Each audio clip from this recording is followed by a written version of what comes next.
സംബന്ധിച്ചിടത്തോളം അതിൽ നിയമപരമായ നടപടികളെ സംബന്ധിച്ചിടത്തോളം ഒക്കെയുള്ള കാര്യങ്ങൾ ഞങ്ങളൊക്കെ തന്നെ വ്യക്തമാക്കിയിട്ടുള്ള കാര്യമാണ്.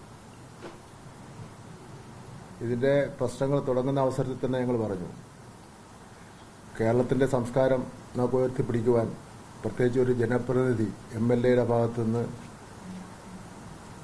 നിഷ്ക്രൂരമായിട്ടുള്ള പ്രവർത്തനങ്ങൾ ലോകം ഒരിക്കലും അംഗീകരിക്കുന്ന കാര്യങ്ങളല്ല.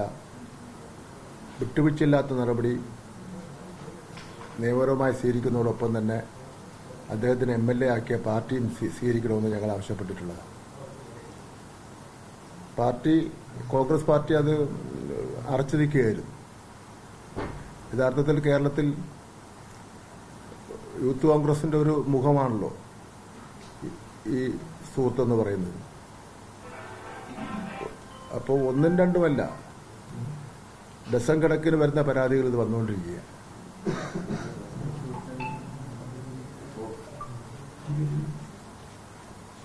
ഇനിയെങ്കിലും അദ്ദേഹം ഈ സ്ഥാനത്തിരുന്നുകൊണ്ട് ഈ കാര്യങ്ങൾ ചെയ്യുവാനും ചെയ്ത കാര്യങ്ങളെ പ്രൊട്ടക്ഷൻ സ്ഥാനം ഒരു മറയായി മാറാതിരിക്കുന്നതിന് വേണ്ടിയുള്ള നടപടി കോൺഗ്രസ് സ്വീകരിക്കേണ്ടതാണ്. എന്തായാലും നിയമത്തിന്റെ വഴിക്കുള്ള കാര്യങ്ങളുമായി മുന്നോട്ട് പോവുകയാണ്. നിയമപരമായുള്ള നടപടികൾ മുന്നോട്ട് പോകുന്നു.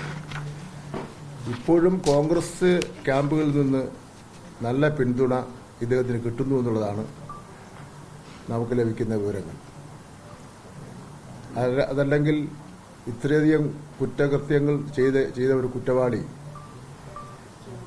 MLA സ്ഥാനം വഹിച്ചുകൊണ്ട് MLA ഓഫീസിലും അതുപോലെ തന്നെ മറ്റ് ആക്ടിവിറ്റീസിലുമൊക്കെ തന്നെ പങ്കെടുക്കാൻ വേണ്ടി പോകുന്നത് നമുക്ക് സംശയം ഉളവാക്കുന്നതാണ്.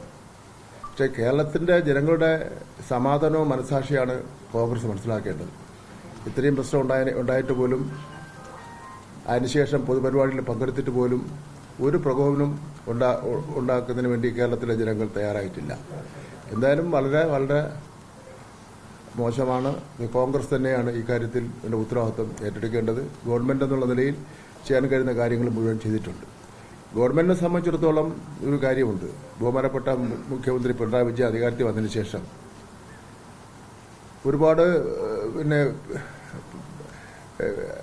കേരളമാകെ അറിയപ്പെടുന്ന, രാജ്യമാകെ അറിയപ്പെടുന്ന കുറ്റകൃത്യങ്ങൾ ചെയ്തതിന്റെ പേരിലുള്ള അറസ്റ്റ് നടന്നിട്ടുണ്ട്.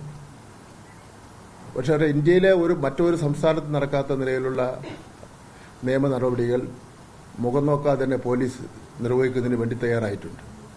ഉദാഹരണം, ബിഷപ്പ് ഫ്രാങ്കോ മുളയ്ക്കൽ അദ്ദേഹത്തിനെ അറസ്റ്റ് ചെയ്തിരുന്നു. നടൻ ദിലീപിനെ അറസ്റ്റ് ചെയ്തു. തന്ത്രി കണ്ടേരു രാജീവിനെ അറസ്റ്റ് ചെയ്തു. രാഹുൽ മാങ്കൂട്ടത്തിനെ അറസ്റ്റ് ചെയ്തു. PC ജോർജിനെ അറസ്റ്റ് ചെയ്തു. മോൻസൺ മാവുങ്കലിനെ അറസ്റ്റ് ചെയ്തു. മഞ്ചേശ്വരം മുൻ MLA അറസ്റ്റ് ചെയ്തു. രാഹുൽ ഈശ്വറിനെ അറസ്റ്റ് ചെയ്തു. ഇതൊന്നും ഒരു സംരക്ഷണവും, എത്ര വലിയവനായിരുന്നാലും എത്ര സ്വാധീനമുള്ള വ്യക്തിയായിരുന്നാലും കുറ്റം ചെയ്തിട്ടുണ്ടെങ്കിൽ ഒരു സംരക്ഷണം കിട്ടില്ല എന്നുള്ള തെളിവായിരുന്നു ഈ 9.5 വർഷക്കാലം ബഹുമാനപ്പെട്ട മുഖ്യമന്ത്രി പിണറായി വിജയന്റെ നേതൃത്വമുള്ള ഗവൺമെന്റ് സ്വീകരിച്ചിട്ടുള്ളത്. ആഭ്യന്തര വകുപ്പ് മന്ത്രി എന്നുള്ള നിലയിലും പിണറായി വിജയന്റെ നിലപാട് ഇക്കാര്യത്തിൽ ഏറ്റവും പ്രധാനപ്പെട്ട കാര്യമാണ്. ഇത്രയും സമൂഹത്തിൽ സ്വാധീനവും അതുപോലെ തന്നെ ബന്ധവുമുള്ള വ്യക്തികൾ ഉണ്ടായിട്ട് പോലും അത് അവര് നിയമത്തിന്റെ മുന്നിൽ കൊണ്ടുവരുമെന്നുള്ള നിലപാടാണ് സ്വീകരിച്ചിട്ടുള്ളത്. ഇന്ത്യയിലെ ഏതെങ്കിലും ഒരു മറ്റു സംസ്ഥാനത്ത് ഇതേ രൂപത്തിലുള്ള നടപടികൾ ഒരു മുഖ്യമന്ത്രി സ്വീകരിച്ചായിട്ട് നമുക്ക് ചൂണ്ടിക്കാണിക്കാൻ വേണ്ടി പറ്റും. അതൊരു വികസന പ്രവർത്തനങ്ങളുടെ കാര്യത്തിൽ റെക്കോർഡാണ് എന്ന് പറയുന്നതോടൊപ്പം തന്നെ, വികസന പ്രവർത്തനങ്ങളുടെ കാര്യത്തിൽ കേരളം മാതൃകയാണെന്ന് പറയുന്നതോടൊപ്പം തന്നെ, കുറ്റകൃത്യങ്ങൾ ആര് ചെയ്തു കഴിഞ്ഞാലും, ഏത് വമ്പൻ ചെയ്തു കഴിഞ്ഞാലും പിണറായി വിജയന്റെ നേതൃത്വത്തിലുള്ള ഗവൺമെന്റിന്റെ മുന്നിൽ ആൾ കുറ്റവാളിയാണെങ്കിൽ അത് നിയമത്തിന് മുന്നിൽ കൊണ്ടുവരുന്ന നിഷ്പക്ഷമായിട്ടുള്ള നിലപാടാണ് സ്വീകരിച്ചിട്ടുള്ളത്. അത് കേരളത്തിൽ ഇതൊരു തെരഞ്ഞെടുപ്പ് പ്രചരണമായിട്ട് പറയുന്നതല്ലല്ലോ. ഇതെല്ലാം നടന്ന സംഭവങ്ങളാണല്ലോ. നടന്ന സംഭവങ്ങൾ കേരളത്തിലെ ജനങ്ങൾ ഒട്ടും മറന്നിട്ടില്ലല്ലോ. അത് വീണ്ടും ഓർമ്മപ്പെടുത്തിയെന്ന് മാത്രമേ ഉള്ളൂ.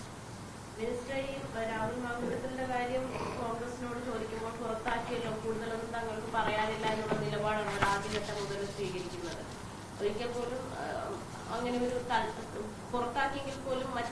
താങ്കൾ പറയുന്ന രീതിയിലുള്ള ഒരു പ്രതികരണവും ആരുടെയും ഭാഗത്തു നിന്നുണ്ടാകുന്നില്ല. ചോദിക്കുമ്പോഴൊക്കെ പുറത്താക്കിയല്ലോ എന്ന് മാത്രമാണ് പറയുന്നത്.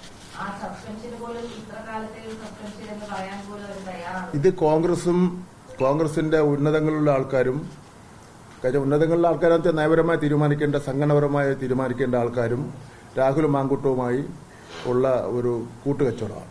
കൂട്ടുകച്ചവടം എന്ന് പറഞ്ഞാൽ ഉദ്ദേശിക്കുന്നത് വെച്ചാൽ ഒരു പരസ്പര ധാരണയാണ്. അല്ലെങ്കിൽ പിന്നെ രാജീവ് നടപടി ഈ പറഞ്ഞതുപോലെ നടപടി സ്വീകരിച്ചു എന്ന് പറഞ്ഞു. എന്ത് നടപടിയാണെന്ന് വ്യക്തമാക്കിയിട്ടില്ല.